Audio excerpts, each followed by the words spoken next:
Morning. Thank you for joining me for another 5 good minutes with the Word.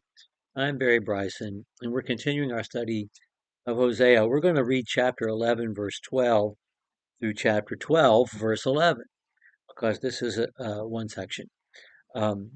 We have just left the passage where God says his heart is turned over within him, and he's going to relent to a point, and he just can't bring himself to bring his his fierce wrath upon them. But they are going to be judged. They have to be. He's going to promise to heal them in chapter 14, heal them of their idolatry, and he can't do that without sending them into captivity. So this has to take place, and it's going to take place. And we have more of their sins and more of God's promised judgment in chapters 12 and 13. Chapter 11, verse 12, Ephraim surrounds me with lies, and the house of Israel with deceit. Judah is also unruly against God, even against the Holy One who is faithful. Ephraim feeds on wind and pursues the east wind continually. He multiplies lies and violence. Moreover, he makes a covenant with Assyria, and oil is carried to Egypt. The Lord also has a dispute with Judah and will punish Jacob according to his ways. He will repay him according to his deeds. In the womb he took his brother by the heel, and in his maturity he contended with God. Yes, he wrestled with the angel and prevailed. He wept and sought his favor. He found him at Bethel, and there he spoke with us. Even the Lord, the God of hosts, Yahweh is his name. Therefore return to your God, observe kindness and justice, and wait for your God continually. A merchant in whose hands are false, he loves to oppress. And Ephraim said, surely I have become rich. I have found wealth for myself. In all my labors they will find in me no iniquity, which would be sin. But I, the Lord your God, since the land of Egypt, I will make you live in tents again, as in the days of the appointed festival. I have also spoken to the prophets and have given numerous visions, and through the prophets I gave parables. Is there any iniquity in Gilead? Surely they are worthless. In Gilgal they sacrifice bulls. Yes, their altars are like stone heaps beside the furrows of the field. Okay, he's going to be talking to both Judah and Israel, Judah and Ephraim, and they're both descended, of course, from Jacob. And so when he talks about Jacob, he's talking to them all, but he talks to both kingdoms. When Sennacherib invades and in 712 carries off the northern kingdom into captivity, he goes on to invade the southern kingdom. We read about this in 2 Kings and also in the book of Isaiah, 2 Kings chapters 18 and 19 particularly. And they destroy every town of Judah all the way to the gates, to the walls of Jerusalem.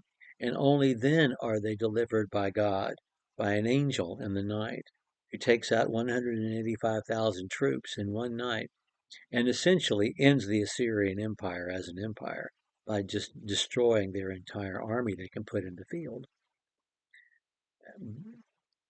But what's going to happen to Judah is not going to be as bad as what happens to Israel. And we get that in this passage. At the very minute he's thinking about, he's he's he's he's glorying, taking comfort in this thought of what's going to happen when he calls the remnant home, and he gets to reestablish his relationship with them and love them freely again. There is ambient noise around his ears, and it's the sound of wind. It's like a tinnitus in your ears, and it's lies. Ephraim surrounds me with lies, and Ephraim feeds on the wind and pursues on the wind continually. And he goes on to say, Ephraim thinks because the money's good right now and because they seem to be doing okay, that they're going to be okay, but they're not going to be okay. You know,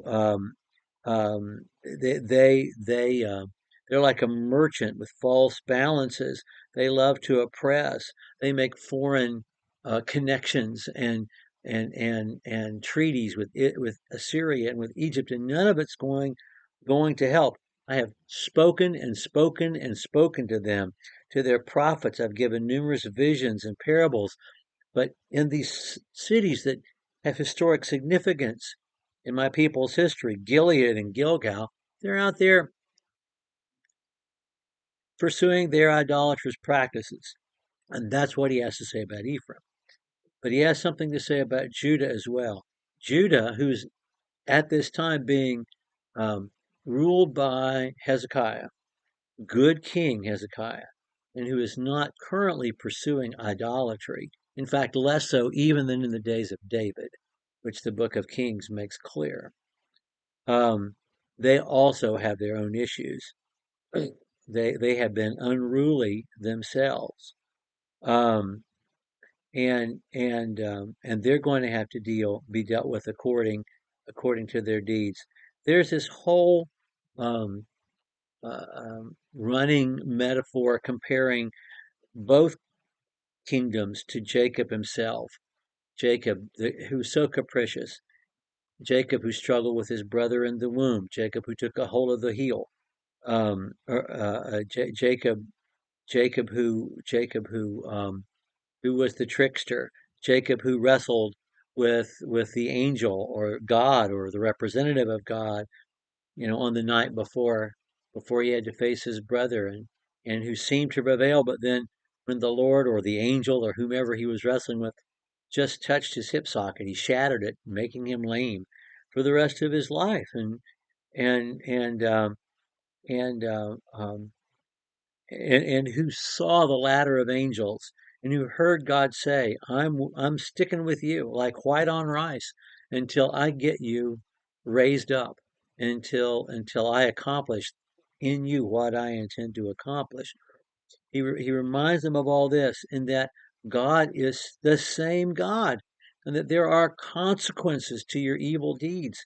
You can wrestle with me all you want, but ultimately I'm your God, and I'm the one who gives you kindness. I'm the one who will care for you. So observe kindness and justice, that kindness, hesed, covenant loyalty, and wait for God continually. That's the main message to Judah, because at this point there's hope for Judah not to go into captivity.